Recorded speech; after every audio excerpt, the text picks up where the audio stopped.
me, Brian, early 30s, living off commission, sell enterprise tech for a respectable but unsexy software company. No kombucha taps, no ping pong tables, just contracts and quarterly targets. Our crew isn't support, it's the revenue stream. If we slow down, the whole place feels it. For half a decade, the system ran smooth and predictable. The philosophy was straightforward. Close deals, earn your cut. Front and center in the office hung a massive screen. Leaderboard blazing for everyone to see. It showed everyone's name, their monthly quota, and their sales in real time. Your commission was directly tied to how much you sold over your quota. You sell big, you earn big, you slack off, you get a base salary and not much else. It was pure, simple, and it worked. The office had a constant buzz. Phones ringing, guys talking strategy, a bit of friendly trash talk. The king of this jungle was Derek. Derek was a natural. One of those guys who could sell water to a drowning man. He lived for the top spot on that leaderboard. It wasn't just about the money for him, though the money was insane. It was about the win. He'd close a massive deal, slam his headset on the desk, and walk over to the board just to watch his name flash green at the #1 spot. We all wanted to beat him. Every month was a new race. Most of us never did, but trying made us all better and richer. I was usually a consistent #2 or #3. I wasn't as flashy as Derek, but I was steady. My clients trusted me. My commission checks paid my mortgage and then some. Then there was Nolan. Nolan was in his late 40s, a veteran of a dozen sales floors. He'd seen it all. Nothing surprised him. He'd watch Derek's victory laps with a tired, cynical smile. He'd say things like, "Enjoy it while it lasts, kid.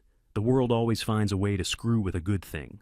We thought he was just a grumpy old guy. Turns out he was a prophet. Our old boss, a guy named Dave, was a sales guy himself. He got it. He set the quotas, managed the budget, and otherwise left us alone to hunt. As long as the numbers were green, he was happy. Then, a few months back, Dave got a huge promotion, moving up to a national role. We were happy for him, gave him a nice send-off. We all figured one of the senior guys from the team would get his job. We were wrong. A week later, an email from HR announced our new department head. Her name was Chaya. The email had a picture, young, maybe late 20s, with that very specific severe look of someone who is extremely online and takes it all very seriously. Her bio didn't mention a single day of sales experience. It was all about team-building initiatives, workplace culture enhancement, and fostering equitable environments. A cold feeling started to creep into the office. The day she arrived, the entire vibe changed. She walked in like she was entering a hazardous waste zone. She looked at the 12 of us, all men, sitting at our desks, and her expression was a mix of pity and disgust. Like we were a problem that needed to be solved. The leaderboard, our glorious glittering monument to merit, seemed to offend her the most. She kept staring at it, her lips pursed. She called a mandatory meeting for that afternoon. We all filed into the conference room. Derek was still amped from closing a deal, talking about his numbers. Chaya walked in and the room went silent. She didn't introduce herself in a normal way. No, "Hey, I'm Chaya, excited to be here." Instead, she launched into a prepared speech. It was a masterclass in corporate buzzwords. She told us she had been brought in to realign the department's culture with modern corporate values. She said the current environment was, in her words, a breeding ground for toxic masculinity. I looked at Nolan. He was leaning back in his chair, eyes closed, a faint smile on his face. He was enjoying the show. Chaya pointed a finger towards the office in the direction of the leaderboard. She explained that public rankings and individual incentives create a hyper-competitive, non-inclusive, and psychologically unsafe atmosphere. Derek actually started to open his mouth to argue, but one of the other senior guys subtly shook his head. "Don't engage." She went on to say that competition is a patriarchal construct designed to elevate a few aggressive individuals at the expense of group harmony. The goal was no longer to be the best. The new goal was collaborative success. Then she dropped the bombshells.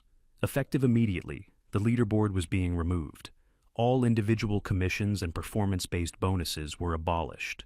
The room felt like all the air had been sucked out of it. My entire financial plan for the year evaporated in that single sentence.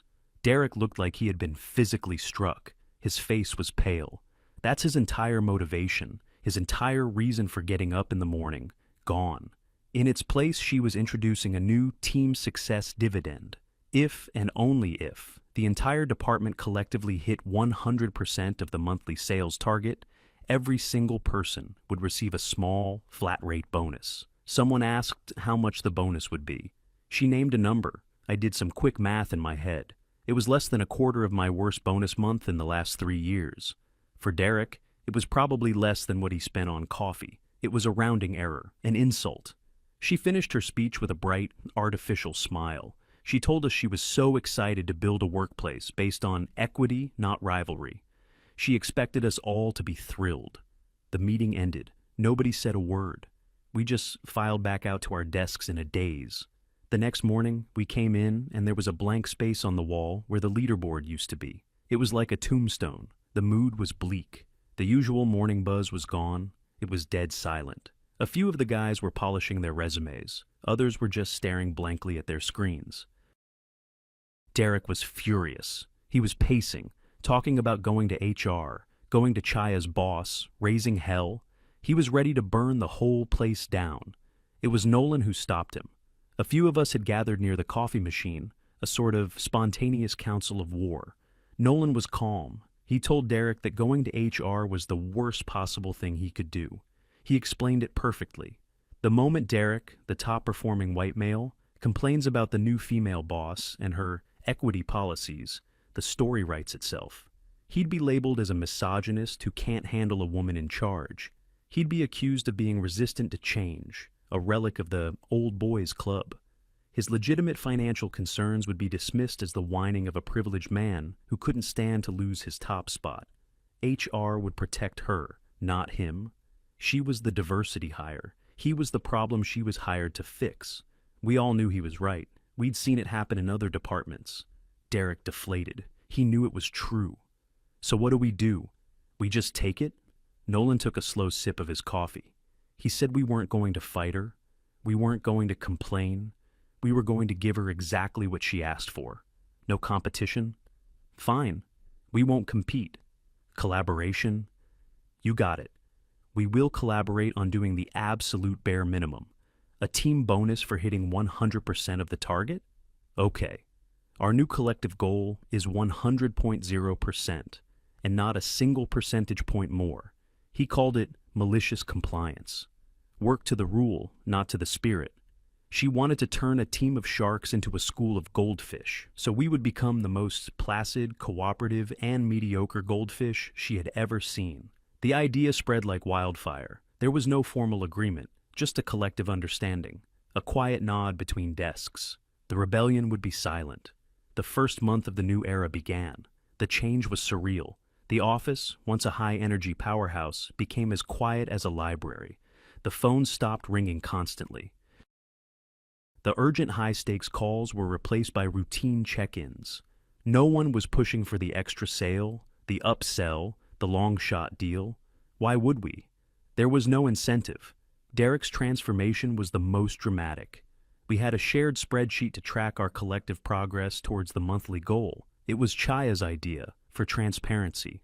Derek calculated his exact share of the total target. It came out to about 1/12 of the goal. He spent the first 2 weeks of the month methodically closing just enough deals to hit that number precisely.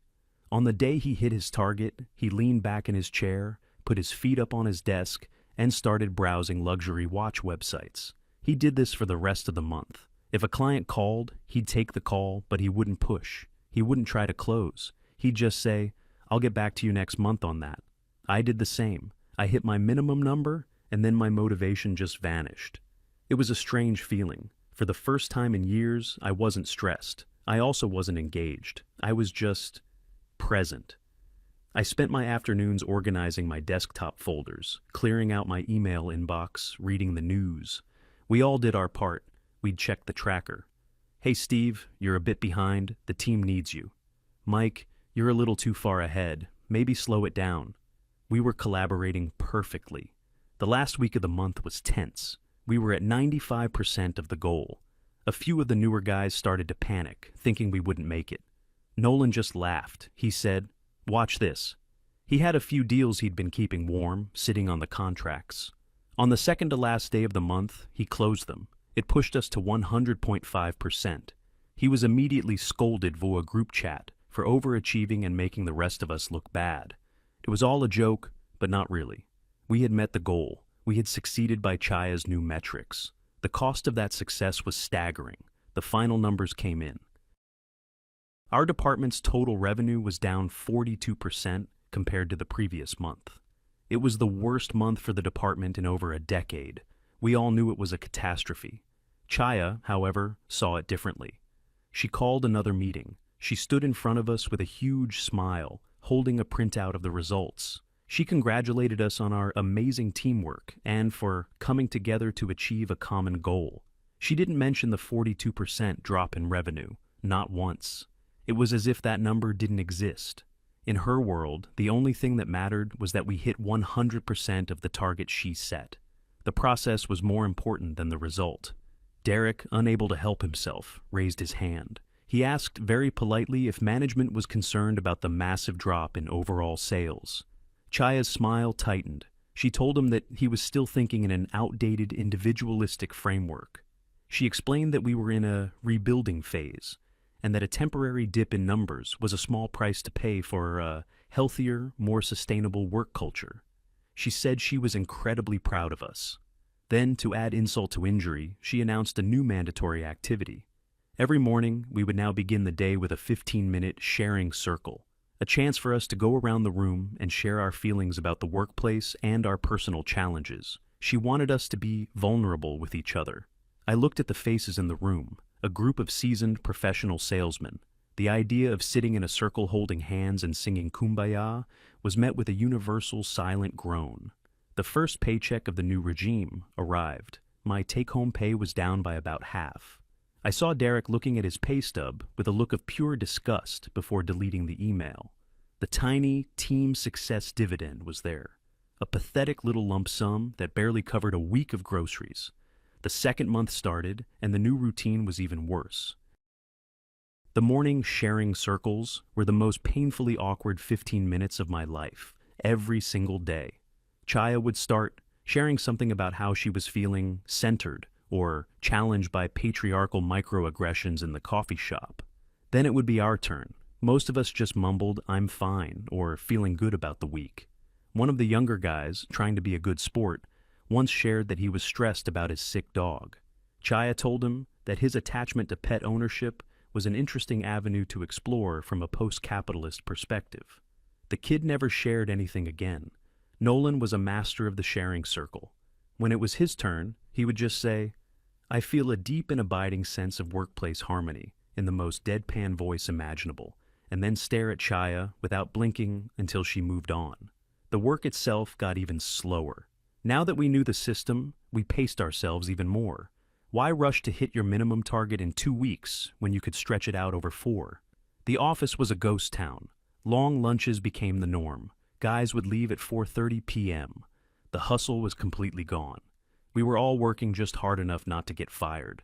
Chaya seemed oblivious. She would walk around the quiet office with a satisfied smile, as if the silence was proof of the calm, non-toxic environment she had created.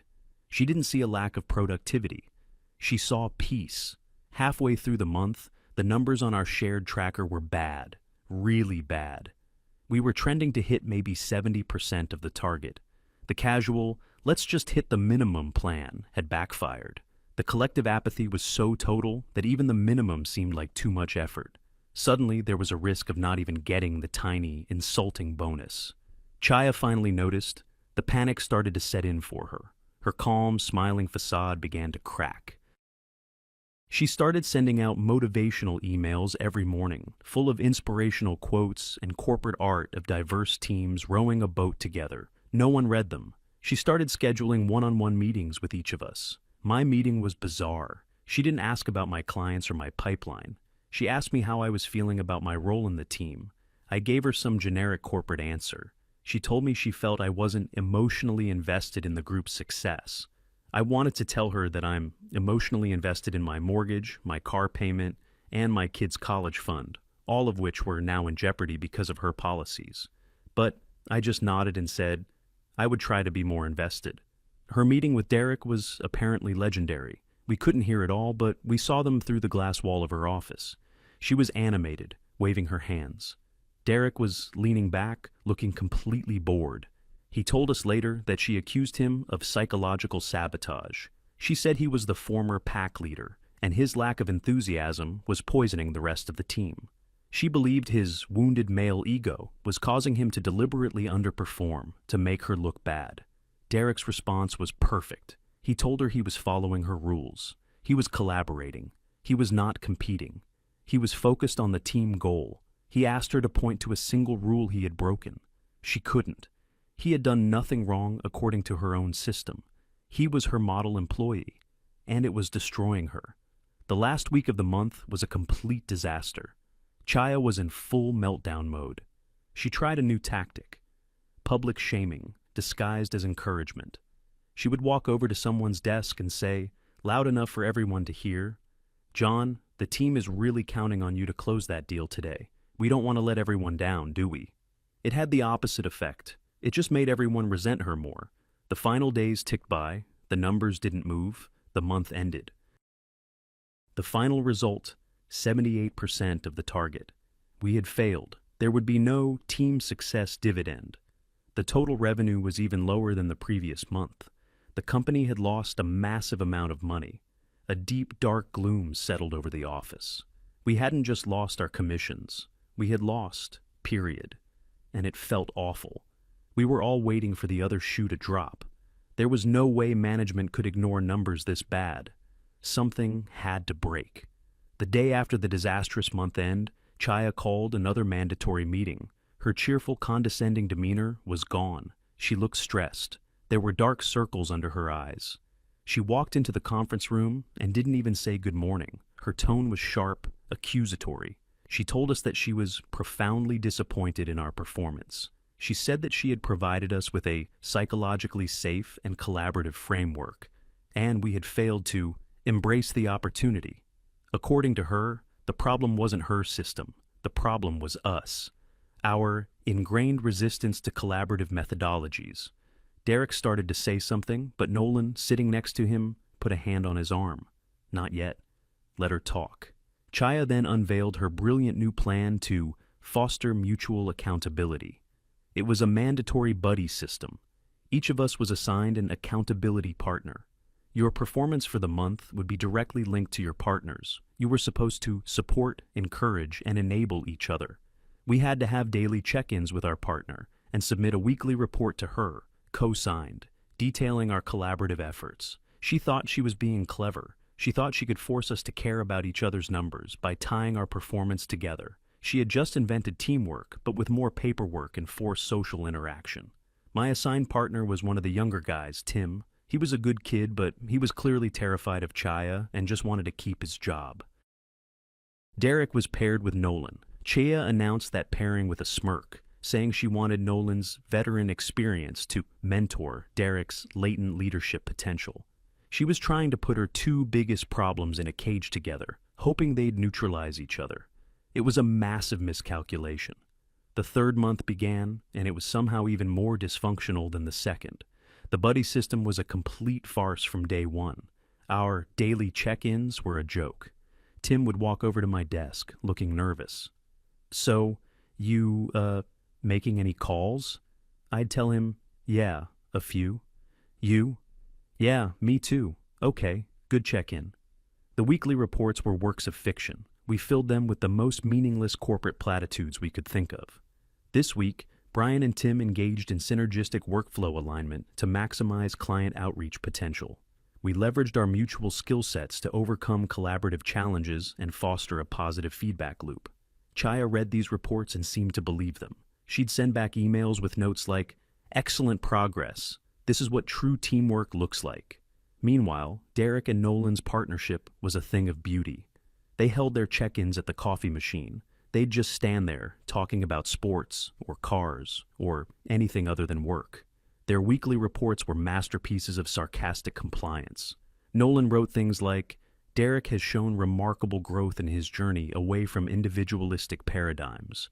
His commitment to the collective is an inspiration. Derek wrote, "Nolan's wisdom has been a guiding light in these challenging times. He has helped me to deconstruct my own competitive instincts.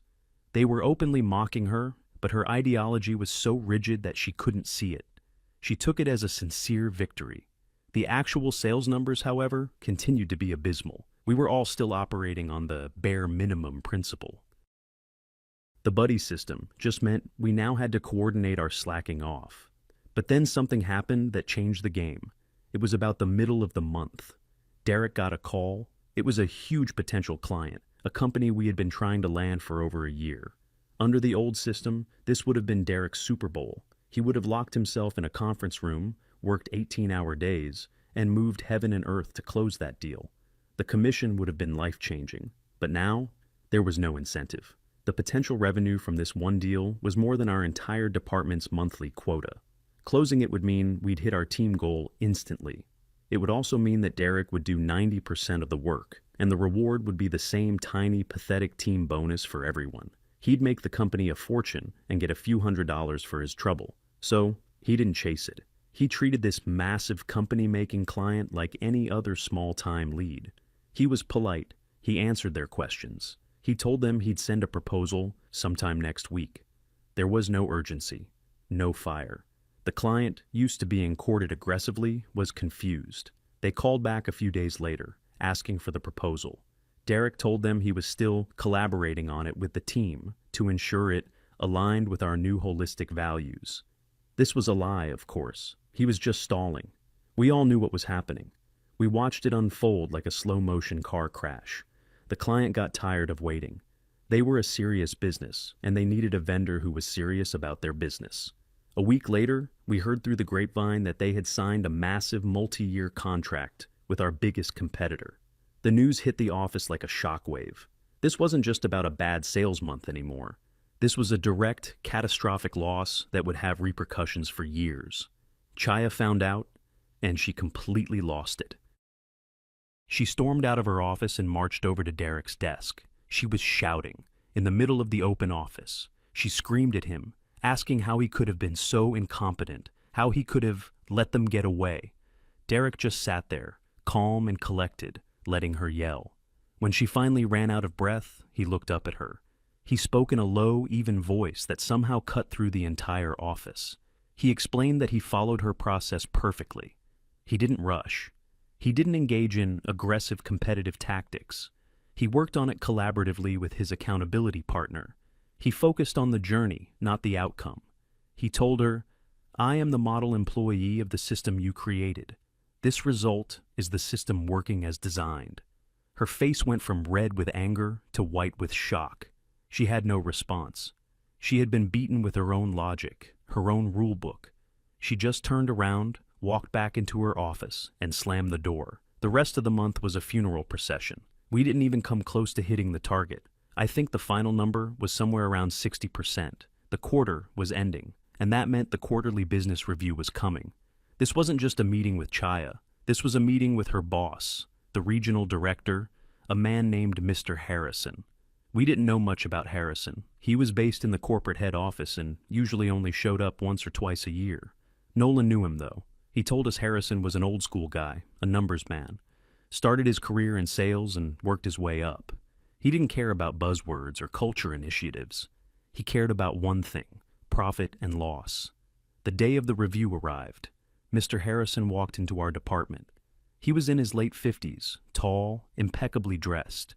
He had an aura of quiet, serious authority. He didn't smile. He just nodded at us as he walked past, his eyes scanning the quiet, lifeless office. He went straight into Chaya's glass-walled office. Chaya was doing all the talking. Chaya was doing all the talking. She was pointing at charts and graphs. She had that confident, smiling posture again. She was clearly trying to sell her narrative. Mr. Harrison just sat there, listening, not moving a muscle. His face was unreadable. Then he started talking. He picked up a sheet of paper. We knew it was the sales report. Chaya's confident posture collapsed. She started gesturing wildly. She was talking fast, defensive. She kept pointing out through the glass at us, at Derek's desk, at Nolan's. It was obvious she was throwing us under the bus, blaming the team for everything, calling us saboteurs, relics, resistant to her brilliant vision. Harrison just listened. He never raised his voice. He would just ask a question, and she would erupt in a flurry of excuses. This went on for about 15 minutes. Then, Mr. Harrison looked up and made eye contact with me. He gestured for me to come into the office. A cold knot of dread formed in my stomach. I thought I was being called in to be fired. I walked in. He gestured for me to take a seat. He also motioned for Nolan to join us. The room was tense. Chaya was staring at us with pure hatred in her eyes.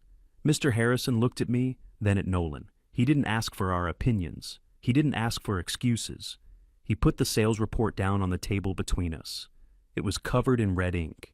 He tapped his finger on the chart showing our department's performance. It looked like a graph of a plane crash, a steady high line for years, and then a vertical drop 3 months ago. He looked at Nolan and asked one simple question. What changed 3 months ago? Nolan didn't hesitate. He spoke in a calm, factual, and completely neutral tone, as if he were a witness testifying in court. He laid it all out. 3 months ago, our new department head, Miss Chaya, implemented a new managerial framework. First, the real-time public leaderboard, which ranked individual performance, was removed. Second, all individual commissions and performance-based bonuses, which were previously uncapped, were eliminated. Third, a small flat-rate team bonus was introduced, contingent on the entire department reaching a collective monthly target. Mr. Harrison just listened, nodding slowly. Nolan continued. The team was instructed to deprioritize competition and focus on collaboration. We were told that individual achievement was less important than group harmony. He paused, then delivered the final killer line. As a team, we have been diligently following the new directives. The numbers you see on that page are the direct result of those policies being implemented as intended. There was a long, heavy silence in the room. Chaya looked like she wanted the floor to swallow her whole. Nolan had just dismantled her entire reality, her entire excuse, with a few simple, undeniable facts. He hadn't accused her of anything. He hadn't complained. He just stated cause and effect. And the effect was a multi-million-dollar disaster.